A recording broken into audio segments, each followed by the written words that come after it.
Pregnancy में आपका कितना वजन बढ़ना सही है, कितने किलो आपका वजन जो है बढ़ जाना चाहिए, और अगर आपका वजन जरूरत से ज्यादा बढ़ जाता है तो क्या परेशानी आपके बच्चे को हो सकती है। इन सभी चीजों के बारे में आज इस वीडियो में हम बात करने वाले हैं।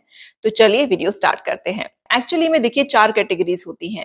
एक होता है अंडरवेट, यानी कि अगर आपका जो वेट है जितना होना चाहिए उससे कम है तो आप अंडरवेट कैटेगरी में आते हैं। एक होता है नॉर्मल वेट, एक होता है ओवरवेट, मतलब जितना वेट होना चाहिए उससे ज्यादा आपका वेट है, और एक होता है ओबीज कैटेगरी, यानी कि आपका वेट काफी ज्यादा है।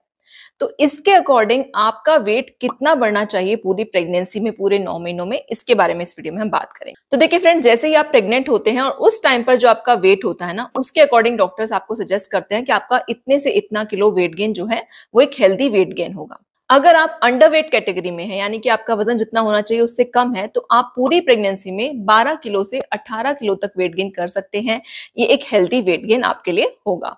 अगर आपका नॉर्मल वेट है, यानी कि जितनी आपकी हाइट है उसके अकॉर्डिंग आपका वेट एकदम सही है, तो पूरी प्रेगनेंसी के टाइम में आप 9 किलो से लेकर 15 किलो तक वेट गेन कर सकते हैं।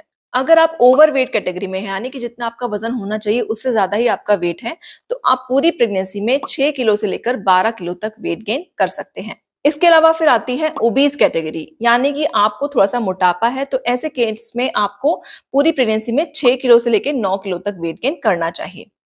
तो देखा आपने, इसके अकॉर्डिंग आप देख सकते हैं कि आप किस कैटेगरी में फॉल करते हैं और उसके अकॉर्डिंग ही आपको पूरी प्रेगनेंसी में इतना वेट गेन करना है। अब होता क्या है, कई बार प्रेग्नेंट लेडीज ऐसा पूछती हैं कि हमारा प्रेगनेंसी के स्टार्टिंग 3 महीने में वेट या तो बिल्कुल भी गेन नहीं हुआ है या फिर मतलब थोड़ा कम ही हो गया है।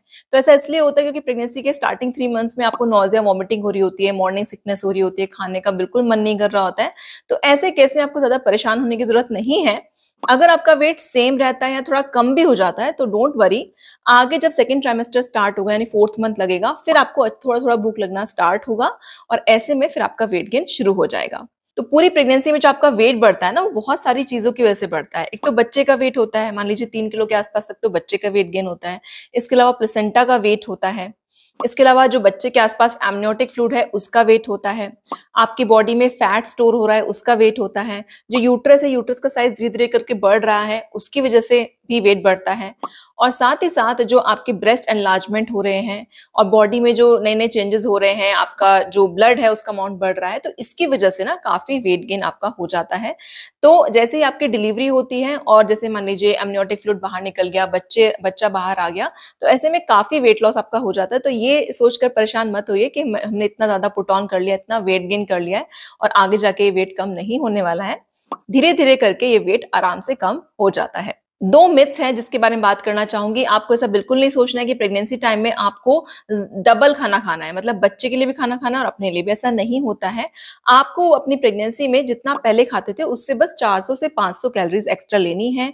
ऐसा नहीं खाना कि बहुत ज्यादा आप खाना खाने लग जाएं, पर जितना खाएं हेल्दी खाएं। अपनी डाइट में प्रोटीन काफी अच्छे से आपको लेना है ताकि आपका और बेबी का अच्छा वेट गेन हो। इसके अलावा विटामिन, मिनरल्स, आयरन, ये सब भी अपनी डाइट में लेते रहें। और आपको ये भी नहीं सोचना है कि प्रेगनेंसी टाइम में अगर आपका वेट कम बढ़ रहा है तो बच्चे का वेट नहीं बढ़ रहा है। अगर आप अल्ट्रासाउंड करा रहे हैं, बच्चे का वेट जितना बढ़ना चाहिए उतना बढ़ रहा है और आपका बहुत ज्यादा नहीं बढ़ रहा है, तो इट्स ओके, इसमें परेशान होने की जरूरत नहीं है। अब मैं आपको बताती हूँ कि प्रेगनेंसी में अगर आप जरूरत से ज्यादा वेट बढ़ा लेते हैं तो क्या क्या परेशानियां आपको प्रेगनेंसी टाइम में हो सकती हैं, क्या कॉम्प्लिकेशंस हो सकती हैं। सबसे पहली चीज कि जरूरत से ज्यादा अगर आप वेट गेन कर लेते हैं तो आपकी नॉर्मल डिलीवरी होने के चांसेस कम हो जाते हैं और सिजेरियन डिलीवरी आपकी करानी पड़ती है। तो अगर आप नॉर्मल डिलीवरी चाहते हैं तो शुरुआत से ही अपने वेट पर ध्यान रखें। जब भी डॉक्टर के पास विजिट के लिए जा रहे हैं, आपके घर में या फिर वेइंग मशीन है, तो अपने वेट को मॉनिटर करते रहें कि आप कितना कितना वेट गेन कर रहे हैं। नंबर 2, ज्यादा वेट गेन करने से आपकी प्री टर्म डिलीवरी, यानी कि टाइम से पहले डिलीवरी हो सकती है। नंबर 3, बच्चे का वजन भी कम रह सकता है डिलीवरी के टाइम पे अगर आपका जरूरत से ज्यादा वेट गेन हो जाता है तो। और साथ ही साथ ज्यादा वेट जब आपका बढ़ता है तो ऐसे में आपका बीपी लेवल बढ़ सकता है, आपका शुगर लेवल बढ़ सकता है, और ये जो सारी चीजें हैं ये आपकी डिलीवरी के टाइम पर कॉम्प्लिकेशंस को बढ़ा सकती हैं। तो इसीलिए अपने वेट को आपको कंट्रोल में रखना है। अब वेट को कंट्रोल में कैसे रख सकते हैं? नंबर 1 चीज तो मैंने आपको बताई कि आपको अपनी डाइट में प्रोटीन अच्छे से लेना है। इसके अलावा आपको अपनी डाइट में जो चीजें आप ले रहे हैं ना, उस पर मॉनिटर आपको करना है कि आप क्या चीजें खा रहे हैं।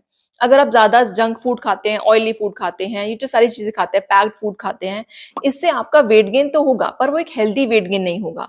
बच्चे का भी जो वेट गेन हो रहा है, वो एक हेल्दी वेट गेन नहीं है। तो जितना हो सके अवॉइड करें आप ये जंक फूड और पैक्ड फूड।